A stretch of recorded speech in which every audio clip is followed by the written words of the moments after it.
Necromancer is the undisputed #1 now. There's 2 broken Malignant Hearts that change every single Necromancer build. Hell, even Bone Spear got stronger than ever. Now the best part is, we're the worst to a degree. Finally, I'm completely rid of blood. I stopped playing Blood Mist. Hold on, what? I know Blood Mist is our only defensive skill, kinda, but the hearts are so crazy. They super boost every single build to the max. We present you the hearts, the builds, and in the second part, a secret new summoner Necromancer, which has minions as the main damage finally, without Mendon. Behind me, I'm going to have some gameplay running of my current Sever Necromancer, where you can see no blood mist at all. I got to level 50 in under 8 hours. Without even tryharding, because the clearing speed of Necromancer is so insane. And you might have guessed right, we're talking about the Sacrilegious Heart and the Caged Heart of the Decrepit Aura. But not only these two, I did actually find an absolutely mental one for main summons damage build. There's a little bonus hidden in this video. Well, not really hidden. Let me show you. The guys over at Skytech Gaming, Intel, and Signal RPG have come together to bring you this Diablo 4 inspired PC. And the best part, these swirling health potions actually react to your resources and health in game. This is possible because of the Signal RGB app, which syncs RGB devices from any brand to bring you a cohesive lightning experience. And the best part is, you can win this PC. The hand-painted chest contains the 13th generation Intel 13600K processor and the RTX 4070, giving you all the good hardware you need to, well, enjoy Diablo 4 to the max. Click the link in the description below to join the giveaway, and special shout out to the guys from Skytech Gaming, Intel, and Signal RGB. Thanks for having me. And before console players go crazy again, this heart, the Decrepit Aura heart, can be found when at least one enemy is near you. Gain an aura that automatically curses surrounding enemies with Decrepify. One enemy. It works on bosses. And the best part? The Decrepify heart constantly applies also the cooldown reduction, so any build running Army of the Dead, Bone Storm, or whatsoever gets absolutely supercharged. But now we're coming actually to the best part, and yes, it works as I imagined it. Iron Maiden instead of Decrepify in your action bar, and make Iron Maiden for free, but not only for free. Iron Maiden gives you 5 essence for every cursed enemy with Iron Maiden. And on top of that, yes, I'm running this since I'm level 1 almost.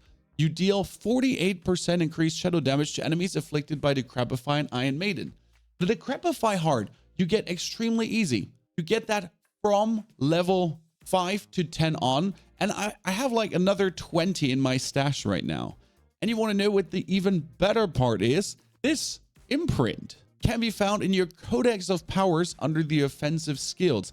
Yes, in your Codex of Powers. You just have to clear Older's Cave and you get the Aspect of the Damned. And the Aspect of the Damned is very interesting because you know why? Codex of Power is always the lowest possible strength. The best part here, the lowest possible strength means 40%.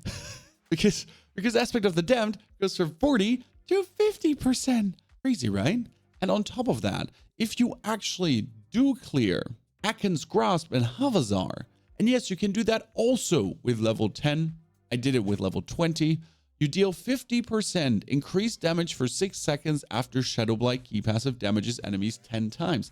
You know, your main aspect, the aspect that every single shadow build needs and wants. Every single build that does anything with Blighted Corpse Explosion. That aspect can be found too. And I'm constantly enchanting it on my weapon or on my amulet for actually 75%. And that's 75% permanent. I mean, from level 26, 28 on, 30, you have your Shadowblight key passive. And from that point on, you can have this enchantment on, plus the Sacrilegious Heart, which is auto-casting your corpse skills. And with your corpse skills, it means Explosion, Tendrils, and it resummons your skeletons. That can become a problem at boss fights sometimes, and you might actually have to take Corpse Explosion out of your skill bar, which is completely fine. Don't worry about that. I killed the Curator with this at level 40, for example. And it casts especially Corpse Tendrils without using the cooldown of Corpse Tendrils, which means you reap to make a corpse. That corpse gets instantly tendrilled because the Sacrilegious Heart goes from left to right. So it will always cast Tendrils over Corpse Explosion and Corpse Explosion over Race Skeletons, but it will always raise Skeletons over these two actually, because it kind of prioritizes raising Skeletons. But always have Corpse Tendrils first, because Corpse Tendrils actually doesn't use corpses, it just interacts with the corpse, and you can have the auto Corpse Tendril cast followed up by your Corpse Tendril cast on the same corpse to have a double stun happen in a row. And you know, Corpse Tendril itself takes like 1 to 2 seconds to cast, pull everything together, stun for 3, and then instantly again. So you have a 6-second vulnerable stun going on with the double cast, while your Decrepit Aura actually reduces your cooldown. How does that look in action, and how good Iron Maiden truly is? Because the restoring of your essence is absolutely mental. I mean, I can just blast away all my essence. Like here, this is all my essence gone, right? And look, Iron Maiden full essence, 40% bonus shadow damage. There is the auto pull together and everything dies. While I'm automatically also casting, you know, my Corpse Explosion the whole time to stack up the Shadow Blight key passive. Make a corpse, auto Tendrils, and I don't even have to fight anymore. It's like the best part. You can nowadays go completely AFK. I go in, Tendrils, and then just walk over and have my Corpse Explosion go on. And that's the good part about the Sever build, is straight up goes in. But actually, it's not even the Sever build that profits the most from this. The build that profits the most from this is truly the Blood Surge build. Because the Sever build usually has everything critted away before it becomes a problem. And the Blood Surge build ends up a little bit essence starved every now and then. That is fixed now with the second hard, Caged Heart of the Dark Dance. Every 5 seconds while above 60% life, core skills cost 255 life. That sounds a lot. Instead of your primary resource, skills that consume life deal up to 26% increased damage. That should be multiplicative, even though it doesn't say multiplicative, but it also doesn't say additive. So it's mostly multiplicative. Best part is Blood Surge right now doesn't heal for much. I mean, it's going to be 80 life per surge, but healing for 80 life and taking then 240 for a surge. So it doesn't really matter. And especially you get a free surge. But not only do you get a free surge, while standing inside the enemy, you get 6 essence per Corpse Explosion that is automatically being cast by your Sacrilegious Hard. You do not have to have Decrepify in your bar anymore, because you have the Decrepify aura, and therefore you can even use another skill. Which brings us to the point that you can actually play Blood Surge. Here you can play Blood Mist. Decrepify is not needed anymore, so it's Corpse Explosion and Corpse Tendrils, which are being auto-cast. Then you can choose to be a summoner or not a summoner, so you can actually put the race skeletons back in. And in this case, I wouldn't even remotely think of using a basic skill, because usually this build would use a basic skill to restore essence in between. But why would we even think about that, as we auto-cast Decrepify? We auto-cast Corpse Explosion, constantly giving us essence. We are less essence starved because we are also using our life for essence. And we can then put Bone Storm in, that will give us damage reduction, bonus critical strike chance, because yes, Overpower can also critical strike, and not only critical strike, your normal things can also critical strike. And if we want to aspect wise, it could even provide a little bit of barrier, and we could be getting barrier while damaging. Plus the cooldown of this will just fly to non-existence through the Decrepify. I mean, like, it's so nice to not have to play Decrepify anymore. Because honestly speaking, that was one of the build limitations of so many Necromancers. You had to play Decrepify. You had to have it in your bar. But that is not needed anymore. You can completely forego using this. And yes, to answer your question, I have seen already 40 to 50,000 crits around level 53 right now with the Sever Summoner. And that mainly due to having the bonus damage now with the aspect of the Damned, giving me even more multiplicative damage.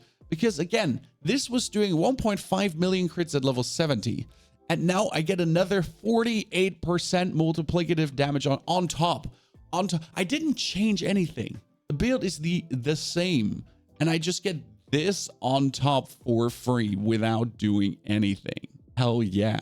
Let me iterate a little bit on Blood Mist, but hold your horses. Afterwards, we'll talk about a new crazy summoner Necromancer that might have minions as main damage without Mendon. Will I still go back to skill Blood Mist and actually use it in higher Nightmare tier dungeons? The answer is probably not, to be honest, because with a little bit of experience, you can avoid certain things, and you might actually die 1 or 2 times in a nightmare dungeon as a non-hardcore players, so you don't care. I mean, as a hardcore player, you will want to have 100% want to play Blood Mist, so you have to make sure to get that in. And then the Sever Summoner is probably going to be the Sever No Summoner, or you would be foregoing the 40% bonus damage. But as a softcore player, I have so far died 2 times. And it wasn't actually to being frozen. It was to me doing something absolutely stupid, you know, and running into a pack of 20 elites or so. Blood Mist hasn't actually saved me at any time. And the damage output is so much tremendously higher. And they nerfed Nightmare Dungeons so that a tier 100 is a tier 70 now. And I'm going to be honest, I don't need Blood Mist to clear a tier 70. I can do that completely without, even with this build. So the only thing to actually use Blood Mist again is because it leaves a trail of shadows behind to trigger more Shadow Blight key passive. But with having Hued Flesh, yes, I have Hued Flesh now in this build, and the Corpse Explosion with the Shadow, I get the key passive stacked up fast enough. And if they actually ever do fix Sever to properly stack that up as well, because Sever actually doesn't stack up your key passive, it's kind of like a little bit weird, it will be even better than ever, but it's already absolutely insane. Now, I do have 7 different builds in a link below. They're all marked 1 to 50, but I'll be adding Paragon boards to every single one of them. So no worries about that. You'll have this all flensed out, and I'm probably going to be removing Blood Mist from every single one of them, even though, like, for people that want to stay secure, the Blood Mist still makes sense. But Corpse Explosion in the bar, it's just too powerful. It's just incredible, amazing. The heart is just insane. Necromancer truly went from the laughing stock to having the most insane hearts, the biggest and bestest fun. And these were just some of the hearts. Because I already found the each minion drains 2 essence per second, but deals 71% increased damage heart. This is, by the way, a 71% increase, which is multiplicative.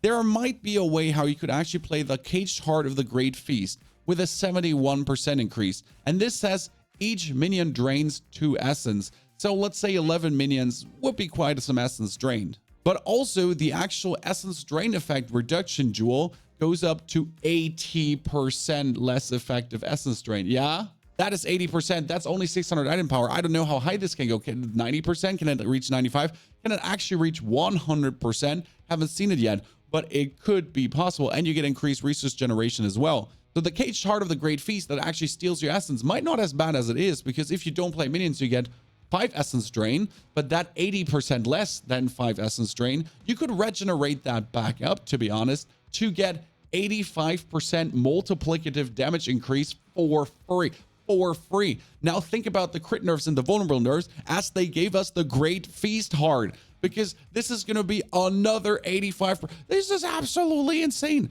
And now think about playing Bone Mages. Reduce the life cost of your Bone Mage's attack from 15 to 10%. After being alive for 5 seconds, Bone Mages deal 40% increased damage. So that's 40% multiplicative increase, 85% multiplicative increased damage. Then you could actually take the aspect for minion attack speed increased whenever they attack, plus super attack speed with Army of the Dead, damage reduction, and another skeletons gain damage while alive up to a 40% increase for 10 seconds. I truly might believe that with the Bone Mages and the auto summons, yes, the auto summons on the sacrilegious hearts that will constantly auto summon your Bone Mages again, there might be a way to go absolutely bonkers here. The only problem is skeletons have to be alive for 10 seconds for this to actually work. So maybe instead of Bone Mages, also Shadow Mages could work. Because again, Shadow Mages finally apply the Shadow Blight key passive themselves for themselves, kinda. And they fire an additional bolt every 4 seconds. So there's a world how we could potentially also raise them up. And there's a lot of glyphs in the Paragon board to boost the damage of Shadow and the Shadow Mages even more. And as they get 30% of your crits, if you increase the Shadow damage on yourself and on them, I mean, there might finally be a minion build possible, but let me get level 70 first before we get that experiment. As you notice, my stash is this time full with hearts, but also I am stacking the aspects for the Bone Storm. I'm stacking the aspects for general stuff, skeletons, blood things, and even more blood stuff. So everything is being stacked to really try out 10 different builds and provide you for every single one a guide. Now, what Necromancer are you running currently, and are you excited to see what's going on? And yes, the Sever build I'm linking here has a full Paragon board that 100% still works. Pair that together with a 1-50 Sever Summoner or no Summoner, and you get the perfect build. Or the Blood Surge Summoner, which is now supercharged. The hearts linked as well in the Blood Surge Summoner section of the Mobalytics link. Thanks for watching.